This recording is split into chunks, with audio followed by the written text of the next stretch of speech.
Hello, everybody. We are here for a clan spotlight, our first clan spotlight.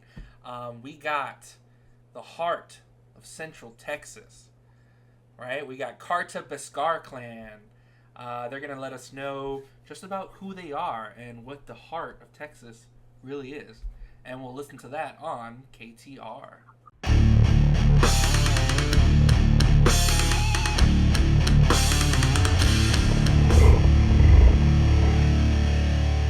We are here with Kar'ta Beskar Clan, the Iron Heart of Texas.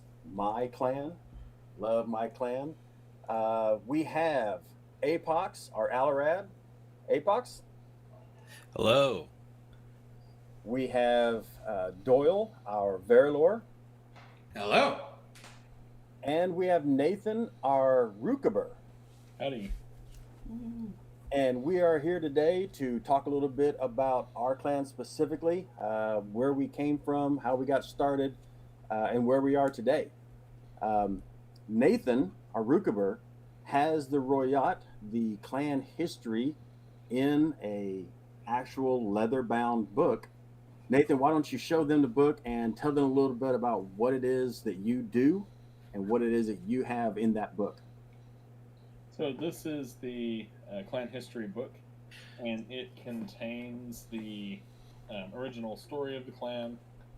So kind of hard to hold this up and flip through it, but contains the story of the clan, our founding members, member roster, as well as clan traditions that we have. Pictures from various events that we can show people, what we do and where we go and all of that.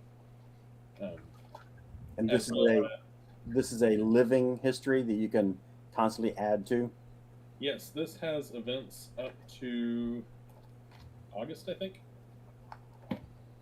So we have some of our more recent ones there. Awesome. And he just requested pictures from our most recent Tonga Day party. Yeah, so the Tonga Day party will go in here soon. That was last night. Yeah, I haven't quite got to that update yet. So what I do is I maintain this history book. I keep it up to date as far as notable events and clan roster, as well as add pictures of events that we do to the kind of event history section. I also have some armor guides in the back here for prospective members to kind of see, what the Mandalorian armor is about. Nice. And on top of that, the Rookaber is the clan morale officer, so I work on organizing some family events. Last year, we did a Renfest meetup, as well as, of course, the Tonga Day party. That's a big one as well. Can you tell us about that party a little bit? What's that? Yeah, so that's our end of the year Christmas party. We normally do clan awards as well as a silent auction where we fundraise for the clan, a white bantha exchange, and we just get together and eat food and have a good time and trade presents, fight viciously over people's artwork in the silent auction. The auction items, yeah. Well, we had a good night last night when it came to that auction. The fundraisers set a record, a clan record for funds raised at a clan event. That's awesome. Yeah. It brought a tear to my eye, actually. Not joking. Yeah. So, Apox, I wrote a question.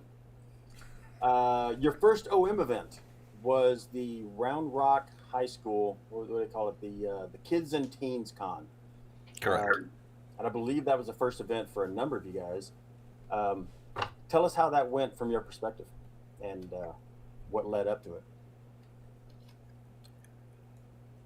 Well, what led up to it was frantic working throughout all of November. All of November, because we had gotten the notice that the clan, without a certain number of members, would be disbanded and divided among the other clans of the state. So it took me, Doyle, and Nathan. Just frantic hours of working to maintain the numbers, maintain Kar'ta Beskar. So we went from numbers that were low enough to lose the clan to having enough members to keep the clan. And then your first event at this Kids and Teen Con, your Alarad, me, got sick and couldn't go. Correct. Oops. So how'd that go? Actually, it went really well, regardless of. Yeah. We are a reoccurring faction, along with the Saber Guild, and the event coordinator is very excited that we come almost every year now. What's the event? What is the event? Like, what do you guys do? It is a high school Comic-Con, for kids and teens, of course. Mm-hmm. In the high school. Those are cool. Yeah, in the high school itself. Yeah, and that was the first con for a couple of you guys, wasn't it? Yeah, that was mine. And it's an annual event that we go to all the time. Cool. Doyle, you joined the Mercs in May of 2017 and then got your OM in 2024. Ooh, that's a long. What's your nickname? 7? 7. Why is it 7? Because it took me 7 years to get approved. He was here, he was gone, he was in and out, but yeah, when we needed him most, he got it finished and got approved. Hey, So, that's awesome. Yeah. It was a fun adventure, getting the text from Tom and kind of like the, hey, we need you and we're willing to be here to help. And, the not even just our group, but like everyone else who kind of helped from, the other areas like Moran and Arquette. Like we'd had people who were like, hey, like, quick little fixes here and there and we should be good. And, I have to credit, Lomas. He really pushed to get a lot of us through rather quickly because we were all very close to the end. And it took us, probably like 4 or 5 months of just trying to get like everyone in order. And, at the end of it, it felt good. Like when you finally see that, like you've been approved, you're like, thank God. It's over. I'm approved. I don't have to stress anymore. And you just have that like big sigh of relief. But it's been a crazy 7 years because I think I went through 3 different types of armor. I went through Sintra, and then after a while, the Sintra just kind of became a problem. And then I was like, all right, I'll make a new Sintra. That didn't last long. And then finally I got my first 3D printer and I was like, I am 3D printing my armor. I do not care. I will 3D print it. I will make it look nice. And it worked out. It was perfect. And, my little rusty spots kind of made it through. I was happy about that. But yeah, it's been a crazy ride. And then, I went from being the Jorah Lord to now the Vera Lord. So fun little adventure. Heck yeah. We had quite a few Saturday and Sunday 2-day weekend armor parties at my house, getting everybody finished up and getting their fix lists done. Yeah, and that's not. It's like you guys not just did you get like getting approved is one thing, right? Getting approved is amazing. It's a great feeling, but you didn't just get approved. Like you helped save your clan too. Like that's an extra layer of that's just like I don't know. I'm getting goosebumps. There's that like big red clock that's just on the wall that as you're sitting there looking at it, you're just like watching the days go by. And what was funny was we were all like, well, we're all so close. Like we were kind of wondering like who's going to be the first. And everyone was making bets. They're like, oh, this one's going to be first. No, this one's going to be first. And then Apox comes out from the shadows, goes, I'm approved. And we're like, what? Everyone? So he was first up. And then we were like, all right, well, now who's next? Not only was he the first one, he was the fastest one in clan history. Fastest one, too. I Well, was. he was beat recently, I was up to that point, yeah. At that point, yeah, it was. That's awesome. And for those just wondering like why are we talking about saving the clan? It's not like so we have to have 5 members for a clan to be an official clan, right? And because things happen, sometimes people move, things happen, a bunch of clans everywhere. It just happens. So you guys had the timeline, and you guys survived at the time, and did it. Did it. You're still here. Woo. Yeah. At The the time, last 48 hours, literally, was the timeline. The last 48 hours. So we're happy to be here and still be able to show off who KB is. Heck yeah. Apox, what were you gonna say? I was gonna say at the time it was only Lomas and Caboose. Yeah, it was down to 2 of us. But it's also kind of a point of pride to have come, from nothing, and now we're, going strong. Yeah. How many members do you guys have now? We had 12, but one moved recently, so we're down to 11. Cool. Nice little family. That's a perfect size, I would say. It is a very nice, manageable size. Plus, that's just the OMs. We have the whole fleet of UMs and family members that come to cons and help out, working as handlers. We've got some really good handlers, people that know their job, people that are outgoing and boisterous enough to handle the crowd work. We're really proud of our handlers. Our Verilor went and had handler vests made, like road guard vests. That's awesome. Yeah. Thank you. Yes, our former Verilor. So Apox, you used to be Verilor, now you're Alorad. Correct. Cool. Damn, that's awesome. So wait, about these vests, they're just bright orange vests that They are bright orange vests that awesome. have the mythosaur. I wish I had my camera working. They are. I have a photo. Hang on, I'm gonna put find a picture. We'll put a picture on.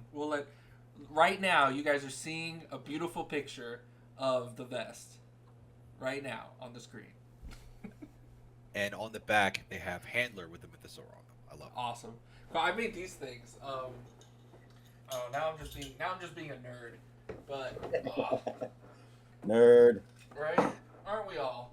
I made these things. They're like official handler cards made out of. That's what we started with. Yeah. And But so they weren't good. Yeah. Those are good. Yeah, and then I made like a bunch of swag lanyards to give out with the Mercs logo on it. Swag. Oh, there's a good segue. Yeah. Oh. It's like I'm kind of good at this, I think. Looky there. And that's not just a big coin, that's a big bottle opener coin. Oh yeah. Kar'ta Beskar's first coin is a bottle opener. Man, we're happy to have this thing out. Always be good. It's the Verilor. That's up in the store right now, right? It is. It is up on the store, and we have already sold 60 coins. So within a week, 60 coins went out the door. So it is definitely a hot item. And we debated on doing a second run, but being that we're so close to the end of the year, we're like, I think we're going to keep this limited. I think this is going to be a rare, limited bottle opener coin because, they are really nice. They were a crazy design idea that I'm super happy that they came out the way they did. But yeah, these things are flying off the shelf. Every day I'm going to the post office with like 5 or 6 handfuls of packages because everybody's ordering a coin or 2. I think the most we've had purchased was 10. There were 10 coins purchased at one point. That's awesome. And I was like, yeah, let's try and get a little commercial going, get you guys some funds. But I think this episode's gonna air a lot later than they'll probably be gone. Yeah. They'll probably be gone. Hey, so you know what? If there's any, I will tell whoever who is watching. If you are part of the store and you see it is in stock, first come, first serve. The minute it's gone, it's gone. Awesome. Sweet. I love love the commercial. Right? I love it's just I go on that page probably every other every other week just to check for new coins or whatever. I feel like a lot of us are. A lot of us in the Mercs are merch fiends. Always looking for new swag. Yeah, or livery, not merch. I'm sorry, livery. I'm very happy about those coins. Yeah, they look cool, man. We all are. Yeah. Next, t-shirt. Yes, next is t-shirt. So we have the original clan patch that is a gold bordered patch. When we designed this patch originally with the original founding members, we made it a point that only the original run was going to have the gold border. So the run that we just finished has a silver border. Don't know if the third run will be a silver border or maybe a bronze border, maybe a I like blue the with idea of a polka bronze. dots. Yeah. Ooh, knocking coins over. So yeah, we just finished a patch run. We're in the middle of the coin run, and we are going to have a t-shirt done sometime beginning of next year. Cool. All the swag things. Yeah. Swag is the best. I got a question. You guys talked about that party, the holiday party. Tong Ade. How do you say it? What is it? Tong Ade. Tong Ade. What does that mean? Literally children of the Tong, the first Mandalorians. That's cool. Yeah. See, my problem is I'm a nerd, but I gotta know the lore. I gotta go back into that lore of Mandalore. There you go. The lore of Mandalore. I gotta learn more of that. I gotta get into that. There would be no lore without Mandalore. Right? So I want to know, do you guys do what is something that you guys do? Do you guys do anything else that other clans could probably take notes and do, like any other events, anything at your cons that you haven't seen other clans do, or events or anything? We've got a number of things. I haven't seen any other clans like what they do, right? So I can't really say. Mm-hmm. But if I'll let Tommy know. I got bored at work one day and designed out a bingo card. The original bingo card was Comic-Con bingo, and the center square said spreadsheet, because when I was Alarad, to keep everything straight, I would have it on a spreadsheet, and the joke was I had so many spreadsheets, I had to have a spreadsheet to keep my spreadsheet straight. And every time I said spreadsheet, I would drink. But no, we would have things like just random costumes that you see at like every con. So that's cool. Spider-Man is a checkbox. Mm-hmm. Fantastic Four was a checkbox. All these costumes. There were quotes that people would come to the booth and say. Like, there's always that one guy that shows up at your booth and is like, yeah, I could make that. Mine would be better, though. Yeah. Oh, you should show it. Yeah, show us. Yeah. Do you have a Boba Fett? Like, hey, look, it's Boba Fett, when you don't look anything like Boba Fett? Yes. Are you a Star Wars is my favorite. Are you a Star Wars? Yes, I am. Star Wars. Look, it's Darth Vader. I unironically got called Master Chief. Because my kid is green. Yeah. That's so funny. I've been called a stormtrooper, and my kid is red. Yep. So I've also augmented that the Comic-Con bingo to Star Wars bingo, because up in Dallas, Moran Clan has a con that is just Star Wars. Ooh. Rebel Scum Con. And so I changed that. I took out everything that wasn't Star Wars related, and I added in more things that were just Star Wars. And Comic-Con bingo was pretty fun. But of course, like a lot of clans, we'll have bounty hunts. Mm-hmm. Who was telling the story last night about the all club bounty hunt we did? Was that you, Doyle? Oh, you mean at SpaceCon? Yes, and Arquette plans. Yes, SpaceCon. that was so that was actually recently at SpaceCon. So we had been approached by the head of the 501st, and he was like, "Hey, so I know you guys obviously are helping out with Arquette, but could we get like the group of y'all, so that all like Arquette and KB, like get a few of you to come out and do the like he was trying to explain to us, he goes, it's basically like a bounty hunt. So like our whole purpose is to find somebody who has the Death Star plans, and the 501st wants us to deliver those plans. So they had 3 stages. So the first stage was obviously them finding the individual, which our first test run was a little rough. we were second in line. So after the pilots come over from the Rebels, Rebel Legion would come over with 2 just X-Wing pilots, and they would hand off the plans once, obviously with parents' approval. They were like, yes, we would love to be a part of this. So the X-Wing pilots come over, they go, here, you need to get this over to, and at the time we didn't have Leia, so we said Saber Guild, and the Jedi were fully aware of what was going on.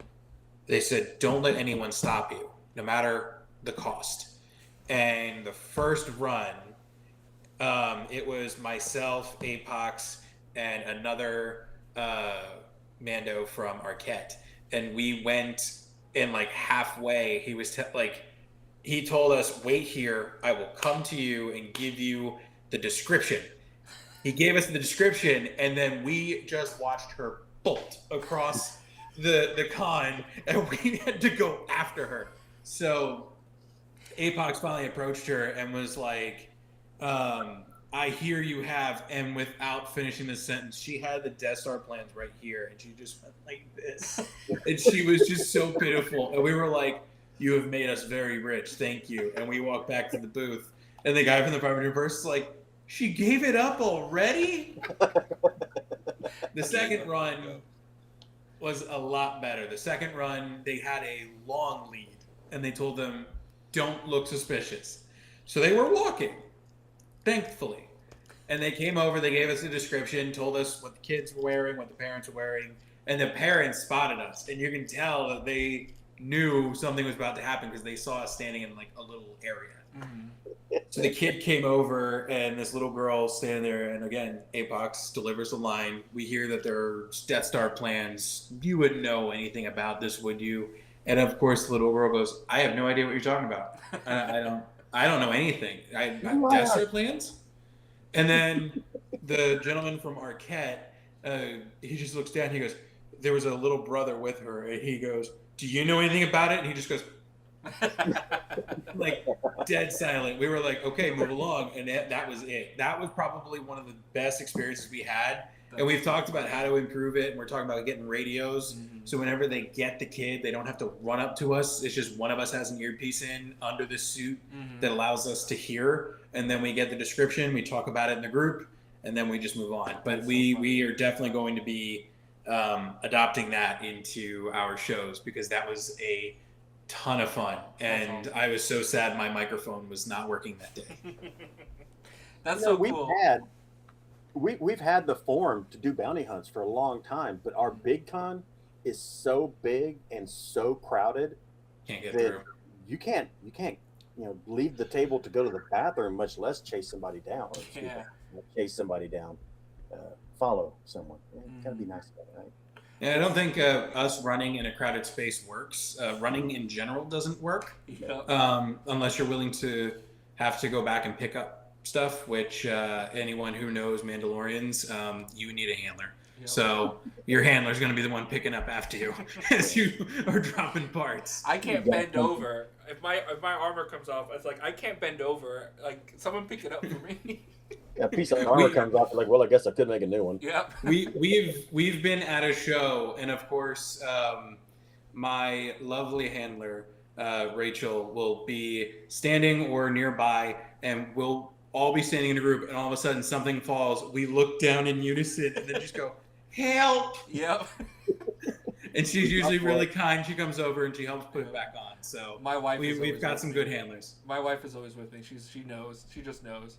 I don't even have to look, and she's like, "All right, here it is." At this point, I can't even get dressed sometimes without, because I don't know why. Like, it's just like I'm so like stiff. I need a new armor. The V2. Yeah. That's awesome though. I love stuff like that just makes it an immersive experience. It's like things like that makes me feel like I'm in Disney, or like I'm a Disney character, or something like that. And that's what they love. And that's what, like, it makes those experiences for the guests and especially for the kids in general, just like so much more.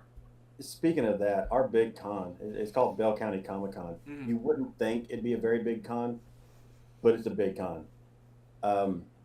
We were there on year 1, and they gave us a double booth. Just gave it to us. Year 2, they gave us a quad, 4 booths wide.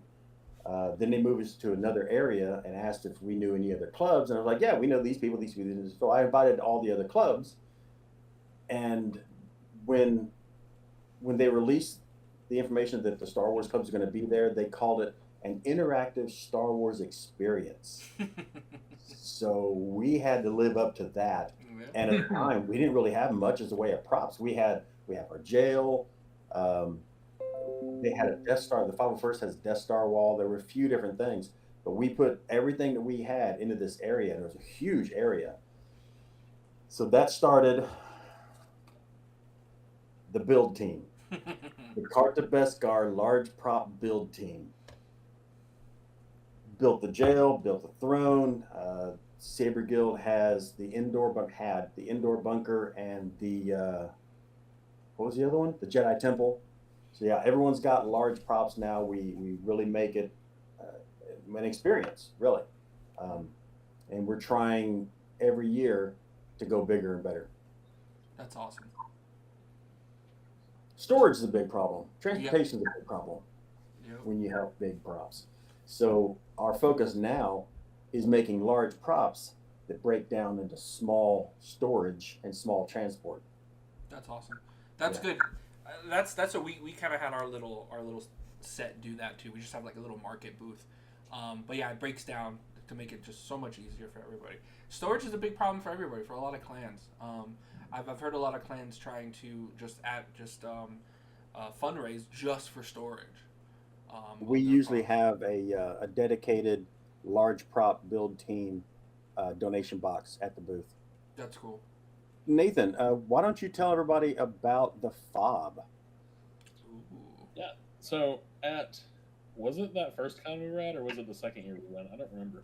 We were at the Kids and Teens Comic Con, and we had our table, but Saber Guild had this big photo booth area, and the 501st had this big photo booth area. Those were huge hits, and we didn't really have anything, and so we thought, well, let's figure out how to make a photo booth that is affordable and transportable, and that sort of developed into the FOB, or the tent, or the forward operating base. I think we normally just call it the tent, but our original idea was to have some form of cantina where we would have canvas walls, and what we decided is to downsize from that idea and take a 10x10 pop-up canopy and put drop cloths from Harbor Freight as the walls and the roof. And if we could, I don't know if we can throw up a picture of that, but yeah, for sure. Right now, you'll be seeing a picture. I like the window in the back with the drop. As very simple. The first time it went up was Bell County, I think 2 years ago, because we tried to set it up at Greater Austin Comic Con and the roof was too short. Yeah, the ceiling was too low. Yeah, so that started, and the idea behind that is that the person who's in the clan section is the tent, the canopy, and the canvas, and that all packs down into a single 27-gallon low storage tub plus the canopy itself. So that'll fit in the back of really anybody's car. That's awesome. And then beyond that, everybody who has smaller props can bring those. If you have people paint up their kit buckets, we can stack those in the tent. We have a gonk droid that we bring sometimes. Often we just take a con table and put people's blasters on it. So that's kind of grown where we have a bunch of smaller props that we can put in that. We're thinking about putting a little miniature jail in there at some point. And so that's really helped with transportation and storage, because I can put the tent itself and my kit and a good chunk of large props in the back of my truck. Awesome.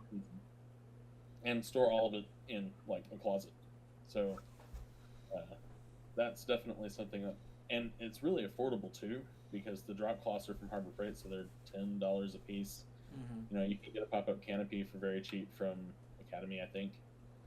And it's just worked really well. People love it. It's been a big hit at every con we take it to. And it also doubles as a backup changing space, which is pretty nice.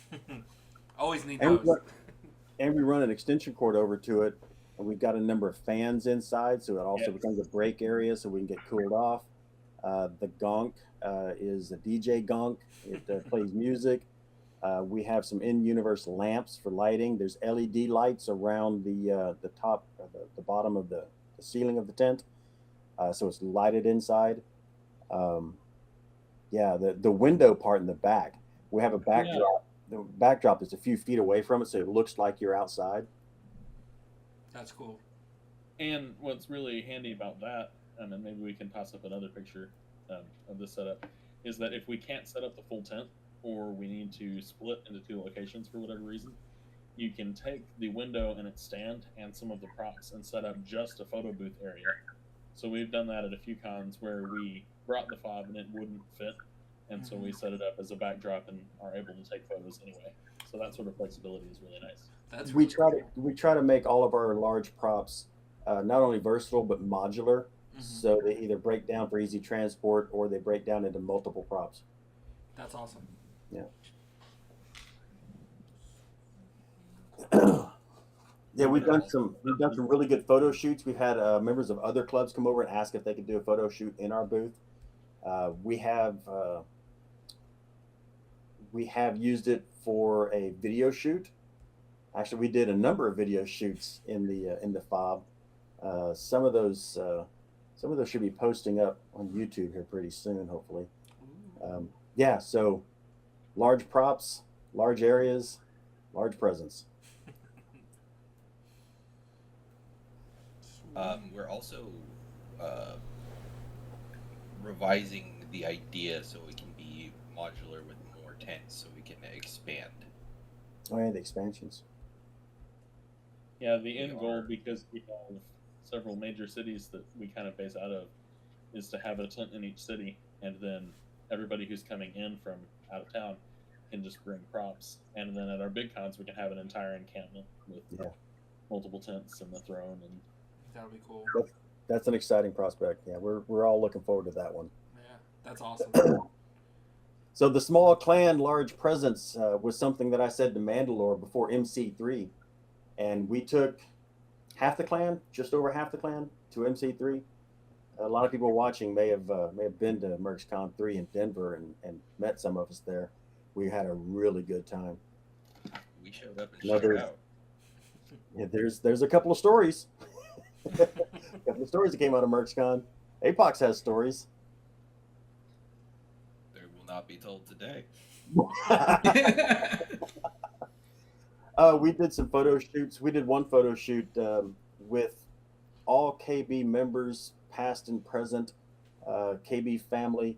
We've had members that moved away that were there at MercsCon. We got a picture with them, pictures of OMs and UMs that have been in the clan or around the clan. We just got everybody together and got one picture of all of us. That was pretty exciting.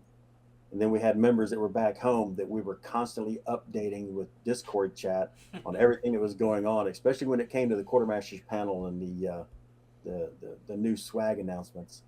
That was always really fun. That was a fun panel. A lot of us tuned into that live. Yeah. Yeah. And now we're looking forward to MC4.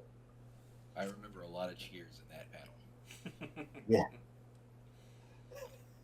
we can't forget mentioning the MercsCon banner too. The MercsCon banner, yes. One of our OMs made the banner for the presentation of banners. Nice. And we won Mandalore's choice. Oh, okay. We're very impressed, very happy, All right. very honored.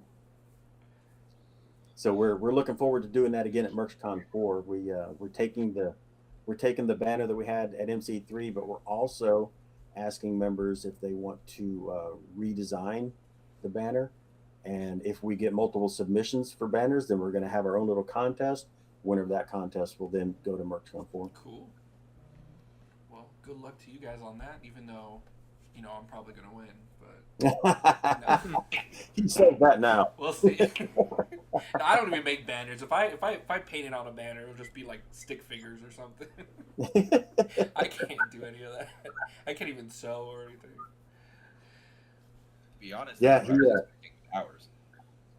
yeah, he did a great job on it. It was sewn in layers sewn together. Mine would have just been painted on a piece of canvas, which is what mine is. Yeah.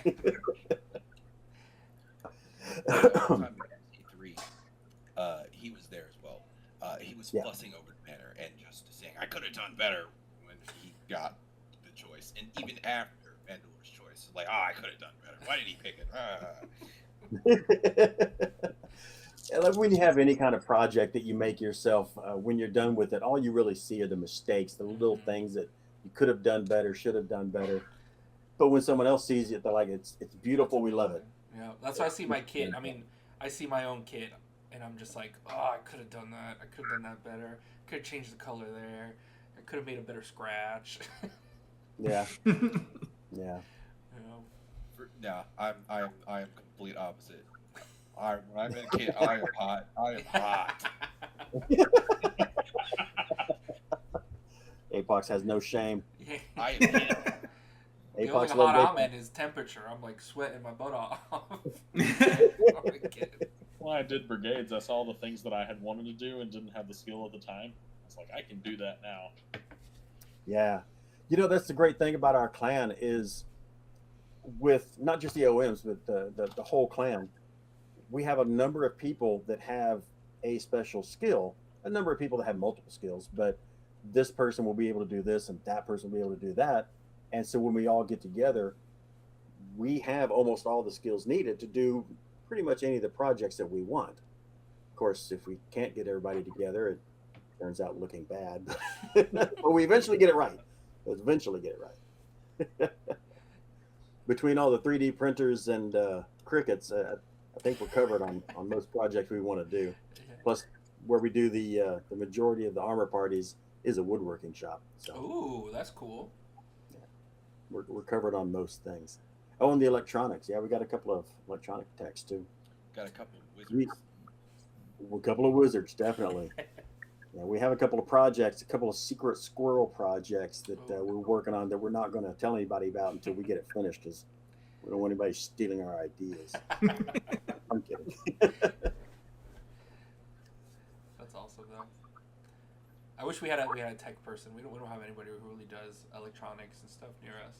That's one thing that I gotta pick up and learn. We got leather working. We got somebody with woodworking, metal working, but no electronics.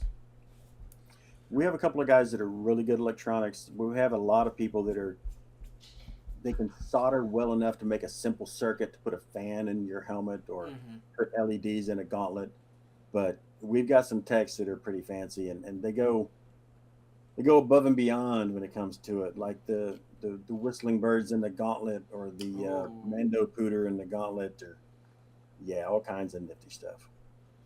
That's cool. Sometimes they make it a little too complicated. Circuit could work, you know.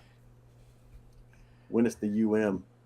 The UM that is too busy doing all the fancy tech gadgets to get his kit approved. Right. Approved. Everybody has one of those, or already thinking about brigades before they're even getting approved. Yeah, I'm gonna redo my kit. Don't get me redo started. Oh yeah. It's like get your kit approved first, get a base kit, then work up brigades. Best thing we can tell you. Do the base kit, the basic boba, the basic post imperial, get approved. Then after you're approved, work on the complicated kit. Make upgrades to your kit. I started with the complicated kit. And, yes, you did. Would I do the metal kit? Probably not, but definitely the Kit Simple kit would have been a lot easier. I started with the basic kit, and I still have the basic kit. Fancy paint job, basic kit. Yeah, that's your special skill is painting the hexagons. Yeah, hexagons are the bestagons. Those are cool. Yeah, when I noticed that from first seeing your helmet, I was like, damn, look at that. That's pretty cool. It was a labor of OCD. I mean, love. It was a labor of love. You're going to do it on every kit going forward, right? I am never doing that again.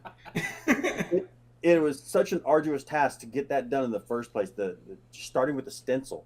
that I put that design on everything. I'm done. No more. Next kit is gonna be like blue. That's it. Blue. Awesome. Maybe I'll go traffic cone brigade. Yeah. I'm not gonna say that why it was the fastest, but it's it's why it was the fastest. It's solid color, yeah. You what I should do is go burnt orange. UT burnt orange to counteract all these A&M purple. You can't go to College Station Con if we do that. You will not return. If you do that, that kid's gonna vanish mysteriously. Make its way on a flagpole. With Tom in it. Let me down. That's a good I video. just sleep. Like in What's that that? armor panel.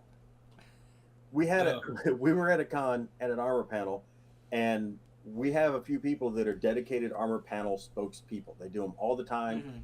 so we're consistent, and they're well rehearsed.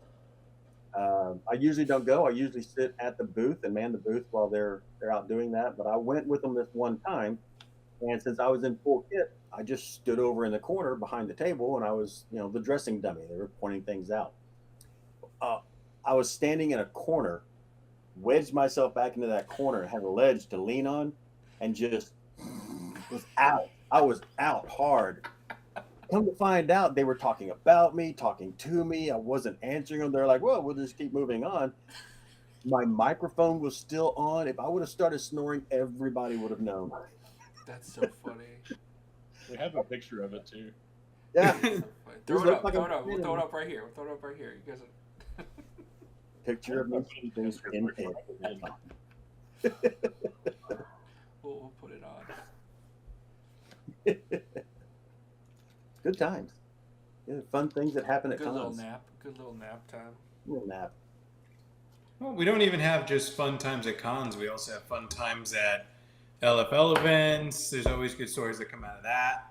I think our most famous one is probably the most notable, and Apox, you're going to hate me for saying this, but it's the hot dog. The hot dog is now the most famous thing that we have done. And it was a side bit joke that, like, we were just going to be like, what do you do at a ballpark? Eat hot dogs. And that is now, like, the thing. In every video we've done, we've had to figure out some way to incorporate it because so many people were like, oh my God, the hot dogs. That's hysterical. Maybe you should explain what you're talking about to the people that haven't seen that video yet. Okay, so we'll back up a little bit. So here at KB, we were trying to find new ways to do some stuff. Mainly creating content. Being that I came in and I was the Jora Lord, that was my entire job. So we've worked with a minor league team here in Austin called Round Rock Express, and they are the Texas Rangers minor league team. And I had reached out and I said, you know what? Let's just see if they say yes. If they say yes, cool, we've got a fun project. If not, we try. So we went and said to them, hey, we would love to do a video with you guys. We want to be able to, show off Star Wars night and do a fun bit. They were so happy to do so, and we were like, all right, now we got to write a script. And we all sat in a meeting and we were like, okay, what sounds good?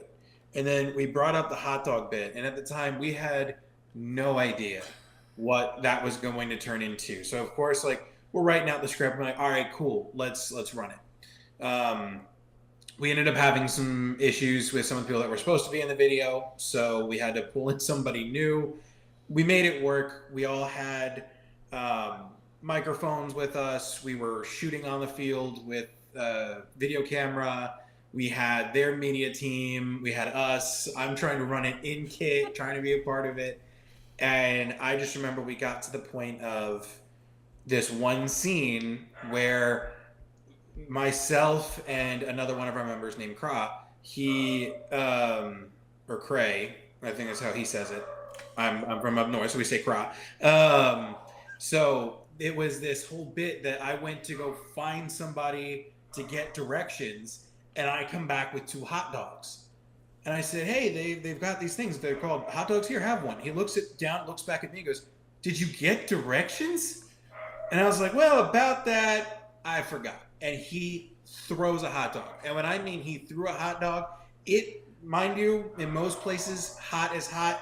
This day, it was 102 actual temperature outside. We were in the suits very hot. So that hot dog came at me a little bit faster than I thought it would, and it made a sound when it hit me. It was with some force. And he was just so done with the bit because we had run it so many times because we wanted to get it right. And after that, it was this whole ordeal with hot dogs, and that led into the final scene, and that was Apox sitting there eating a hot dog, and for some reason that was what stuck. And I thought everything was hysterical because I myself went back to what we were saying, don't run in kit. I had to run away from the mascot, and they kept being like, can we do it again? And I'd be like out of breath running with like 20 pounds of armor on me, and I'm like, sure. And the guy in the mascot suit's like, you good? And I'm like, no. Matt, what you didn't know is that all of us that were not in that scene were laughing and taking bets on when you were going to fall. Oh, I heard. Yeah. So fun fact about that video, because we were shooting on microphones, they were attached in the helmets. Oh, yeah. So we had no idea that Lomas and Apox were talking in the background, making bets about if I was going to face plant on camera in front of 2 minor league teams because that's all that's there. And I just remember I went back and we finished the shoot, and I'm going back and I'm like, all right, let's do this. And I get to that scene and I hear the back chatter, and I'm like, we have to record audio. So we had to go back, and I got everybody back in the session, and I'm like, we are recording audio and we're going to lay it over it. So all that audio that you hear is actually voiced over with sound effects and everything else because we had no idea what we were doing, and we didn't know till we got home. And I was so upset when I heard. Granted, it was funny because you could distinctly hear Apoc's laughter at one point in the video of his just laugh. And I was like, I can't leave that in. Just all the back chatter. That's so funny. That's awesome. It was really a good experience. It was a lot of fun. Yeah, the video is really funny too. It's where is it? It's up in our YouTube, MMC. Yeah, so it's social media, YouTube. I think we did it in 2 parts because it was at the time it was actually supposed to be longer. But when we did the whole bit, we were like, this can't go on social media like this because we were like, it can go on YouTube, but it can't go on social media in one piece. So we actually had to break it into 2 parts. And I think my favorite part of the end of the first video had to be. Being that we were obviously in 2 different areas, we had to find a way to make it comical. So Apox having his jetpack, he just looks at Lomas and goes, later, and takes off. And then Lomas just goes, jetpacks, and then just starts walking out. And that's the end of the first video. And I was like, that is perfect. We're stopping it right there. That's so fun. You look at that and you're like, that was a good day. No, that was a good multiple days. That was numerous days. Yeah, that was a numerous amount of times that we had to shoot, reshoot. I'm pretty sure the camera overheated twice. So we had to have at one point somebody like with the shirt over the camera because it was 102. So the camera's running and it's hot. And we're like, oh no, it overheated. Turn it off for a minute. And of course, like in those moments, someone from the Round Rock Express team came over to Lomas and was like, how heavy is that rifle? So of course Lomas goes, hold it. And he's like, wow. And of course he's like messing with it. He's playing with the other team. He's like making these jokes. Player. Yeah, that was the ball player. That was. I thought that was one of the coaches. No, that was one of the ball players. They were a lot fun. I have an over-the-top Verpine sniper rifle that's as tall as I am. So people tend to gravitate towards that and want to try it out. Yeah, it was a lot of fun. The team has actually said they want to be more. He's crawling around with it. Ton of fun. That's awesome. That's awesome. We did the Sabak video at college. Yeah, Sabak video, that was really good. There was a vendor that was selling Sabak cards and tokens and things, and a couple of people were sitting there going through them. Like, hey, everybody gather around, take a seat. You walk in. We had Ian, our Ruslo Solis, He walked into frame, slammed a weapon down on the table, and sat down. It was very dramatic, except for the one guy on that side of the table that was sitting there looking at him, just shaking his head. That was a good day too. Good videos. Yeah, so we're trying to do more of that kind of thing. Some of them have talking audio. Some of them are just music playing over the video. But we've done a bunch of shorts, and we plan on doing a lot more. Cool. We've got ideas. We have ideas that we know we can't do because we don't have the post effects or the experience to do it. I've written up a few things like, hey, listen to this. I'm like, yeah, it sounds great, but we cannot do that. But how do we do it? It's usually me who's like, yeah, no. Because I'm the one that goes, wait, I got to do what now? You want me to what? How are we going to do that? I don't know. Fix it in post. It's like, I'm the ideas guy. You figure out how to get it done. Exactly. That is the line, though. That is our line. How am I supposed to do that? I don't know. Fix it in post. And there's a skit built around that line. Yes. That he's like, I want to do. And I'm like, we can do the last part. I don't know how you want to do the first part. That's the problem. The fix it in post is the one that we can't do. Yeah. So one of the awards that we give out every year, we give out some joke awards like the Seam Ripper Award. But we also do the Jar Jar Award for the person who did the clumsiest thing in kit over the year. I believe our award for, was it 2023? Maybe it was 2024, was somebody who dropped their jetpack at a con. So I have to tell the story of Apox's Braylon here's clumsy award from College Station Comic-Con, where he, in full Beskar armor, lost a battle with a common housefly. Yeah. I don't know this story. Yeah, we're sitting at I think we're at the table, and there's this fly buzzing around. I think Braylon says, "Oh, I've got this." Reaches up, claps his hand to get the fly, and all we hear is armor pieces clattering to the ground. He shattered his chest plate attempting to get this fly. That's how you broke that. Oh, I never knew that. Yeah, it was a distinct crack, and then it was the best way possible because one piece fell off and then the other fell off immediately after. He just busted out laughing. Oh, God. I just sat there just looking at them on the floor, just like, oh my God. That's rough. hilarious. That's rough. Yeah, well, I think it's about that time, guys. Thanks for stopping by. I loved hearing all the stories from you guys and the heart of Texas, the Iron Heart of Texas. What'd you say, Lil Mouse? What are you guys? The Kar'ta Beskar Clan, the Iron Heart of Texas. No. What was the other thing you said? You said little something. Small clan, large presence. There you go. Small clan, large presence.